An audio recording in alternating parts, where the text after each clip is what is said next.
Welcome to the show, Mike. How you doing today, bud? Good, man. Thanks for having me on again. I appreciate it. It's Happy to be always, it's, back here. it's always good to have you here. I figured we'd bring you in as we are, it's hard to believe I'm going to use this sentence, getting closer to the end of October.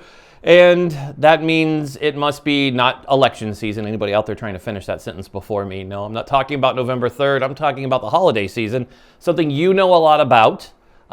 E-commerce is huge. Black Friday's around the corner. Of course, Christmas, people start buying everything. And 2020 has become that remote life that we all are doing. So many e-com businesses out there.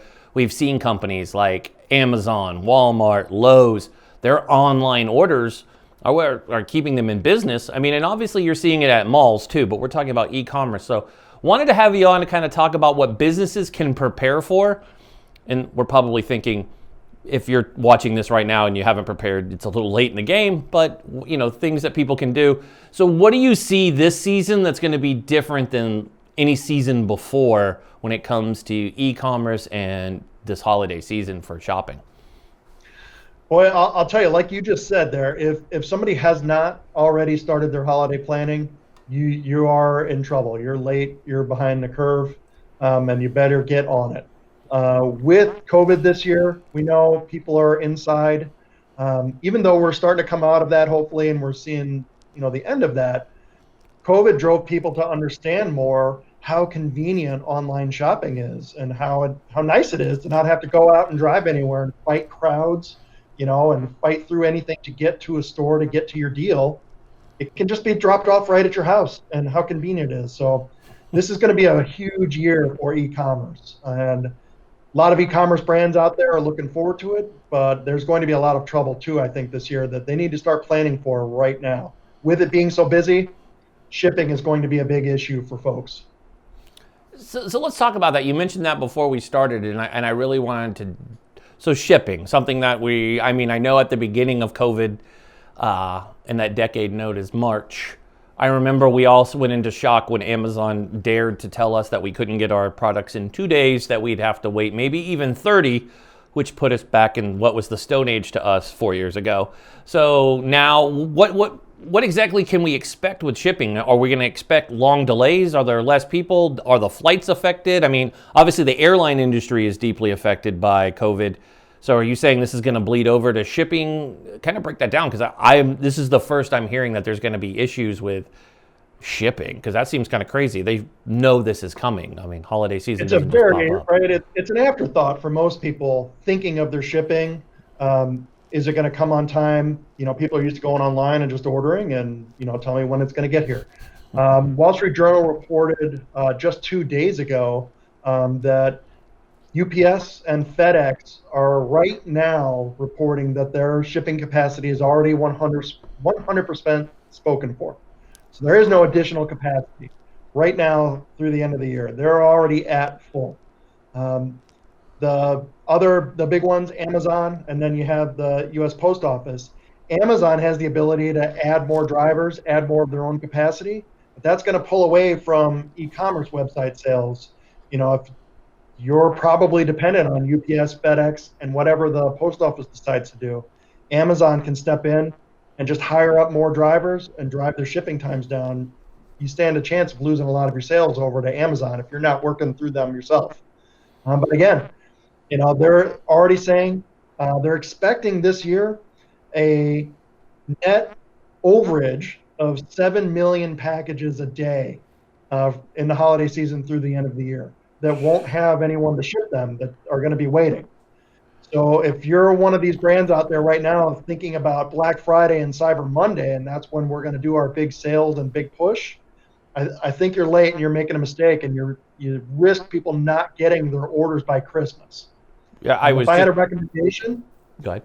I would start soon. I would start now. There's brands out there, the big guys, Target, Best Buy, some of these folks who are going after Amazon with their online ordering, who have the ability for you to place it online and then go pick up. They're already putting money into this, and they're starting their sales early. If you're an e-commerce brand, I would do my Black Friday sales before. I would get rolling. I would start getting ready right now for the holidays. If you wait too long, your people are going to miss Christmas. And if you miss Christmas for people, they're never going to come back to you. Never. And you're right. And I was looking, and I have a stat from Forrester that said that online retail is growing over 18.5% this year, and that'll reach over 20.2% overall penetration here in North America. Online sales for retailers in popular gifting categories will get a boost this season, with health and beauty up over 23%, consumer electronics rising 20%, fashion up 19%, and home furnishings growing by 16% by year's end. That is amazing and concerning with everybody spoken for. And I did see that Black Friday, the actual Black Friday, Walmart is doing it over the entire 3 weekends of November. They're not doing an actual day. And I think it's right. I think this is the first year you're going to see people forced to go to the mall. If the shipping kind of keeps up, people are going to want to make sure their product arrives on time, and we no longer have that guarantee, which I don't know about if they're able to. If you Yeah. don't know, City of Chicago, the suburbs in Chicago, I think announced today that they're taking a step backwards in COVID security. So the collar counties around Chicago have announced no more indoor dining now because cases have been rising. Oh, wow. We're getting into the winter with flu season. There is going to be additional illnesses. So who knows? It's unpredictable what the COVID situation could be between now and the end of the year. It seems like it's over, but if there's a big explosion in cases, you're not going to be able to go to the mall to get your stuff, right? So I don't know that everywhere in the country is going to have the option to go pick something up, or just, if I can't get it online, go to the mall. Right. And it's going to be interesting. It's Christmas shopped out, right? Mm-hmm. Get it over with now, buy all the things now, because you're just going to get in. Don't be a last second. I think that's the big thing that we can both take away from here. Yeah. And it's what I loved it when we were talking about, having you on and what topics we were talking about. This is real. Like the fact that Chicago, the third largest market in the country, and you look all around, everybody else is doing the same thing. I mean, we're seeing it at the mall. Like, I'm shocked. We claim we have COVID and we have issues. Yeah, we're wearing masks, but we're slamming into each other in the shoulders. I mean, our mall, and we have teenagers, so teenagers still go to malls, and ours, of course, go. So they can't go to school and be around each other, but they can sure all go to malls together. Our malls here look like it's madness. It's like it's Christmas every weekend. I mean, the parking lot's full, people roaming around, getting out of their house. I mean, you live where it snows and rains all the time, just like I do once we hit that winter time. It's a place to go. To take that away from people and then say, let's add in the holiday season and you have to depend on online.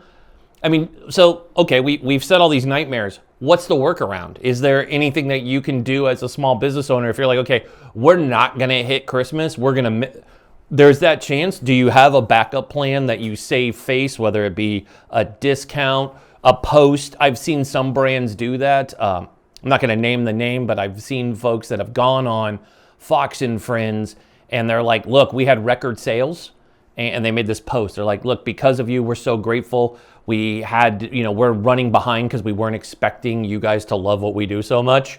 And basically do that and then give 5% off your order if you went and ordered it, but you understood 6 to 8 weeks. And you and I both remember when Black Rifle did that, when right after the election they did that cool little go after Starbucks thing, which was amazing for marketing. It was a genius move for those guys.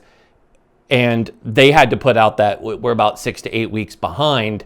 And nobody, they survived, but they were honest. They fell on the sword, gave a discount, and knew that their business would still survive. I think that's one of the things you're going to have to do. And I would get ahead of this right now and start talking to your customers now about the problems that are coming. None of us can control what happens with shipping, in our businesses. None of us are Amazon. We don't own our own shipping. You're an e-commerce brand like anyone else. You make your orders. You're going to put it in your shipping bag and then take it to, the post office or your shipper, whoever it is, and then it's out of your hands. Your customers are going to blame you if it's late, right? So we don't have control over that. We do have control over messaging, though. And you need to get out in front right now and let people know. And I would, again, start your sales early. Yeah. Why do you have to do Black Friday on Black Friday? Yeah. Get it going now. Your customers are looking for it. They're going to buy. You already know right now what your sales probably are going to be for the holiday season. So instead of booking it at the end of November, book those sales at the beginning of November and then ride out the holidays. Yeah. Second suggestion I would have on top of messaging, if you want to keep sales going, you got to let people know, like, hey, if you want to order, we're certainly happy to take your money and we're going to place this order for you. Let them know when it's going to arrive. You have to be very clear that it's going to miss, and offer the option, right? Because nobody wants to get nothing for Christmas or say, hey, I ordered you this thing and it's going to be cool when you get it, but Merry Christmas, right? Sell gift cards instead if you can, and give somebody the option to come back then to make their purchases in January, February. Do something different. Right now, I would get my sales going early here in November, because the other guys are already doing it. And if you're going to run paid campaigns, CPMs are already on the way up. We got the election that's closing out, so the politicians are throwing money into paid. So it's already expensive, but it's going up right now as people are gearing up for holidays. Oh, absolutely. Get it going now and get ahead of the curve as much as you can. Otherwise, you're going to be too late. And your customers, if you're honest with them, maybe they forgive you, but people are kind of unforgiving in the Christmas season, right? It's a stressful time. It's been a stressful year. Nobody's going to have patience for failure.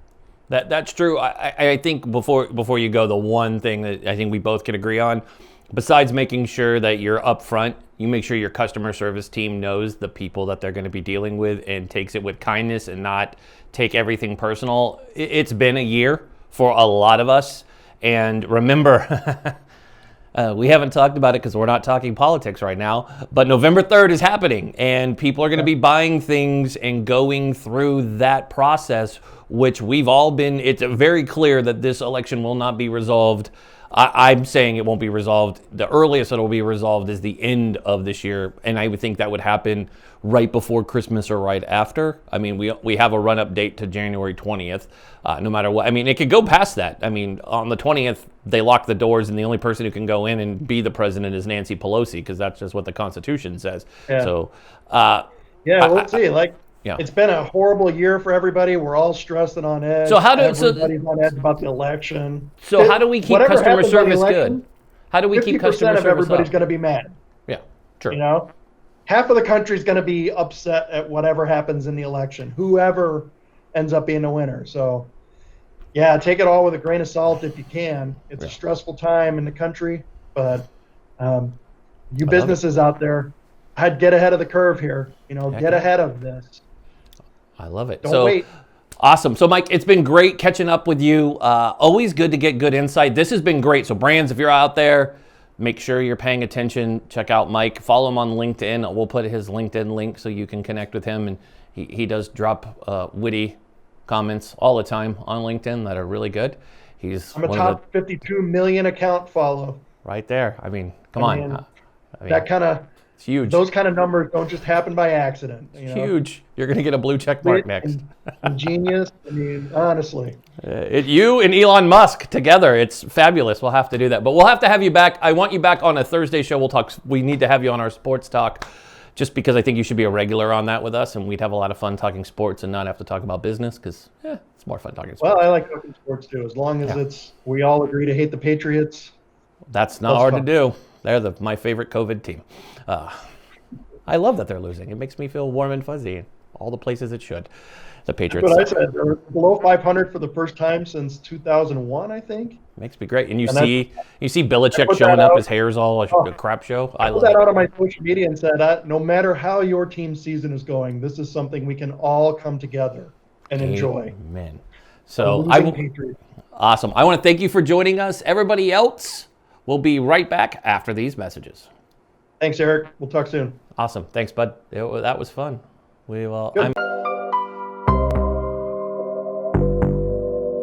Let's get to the point.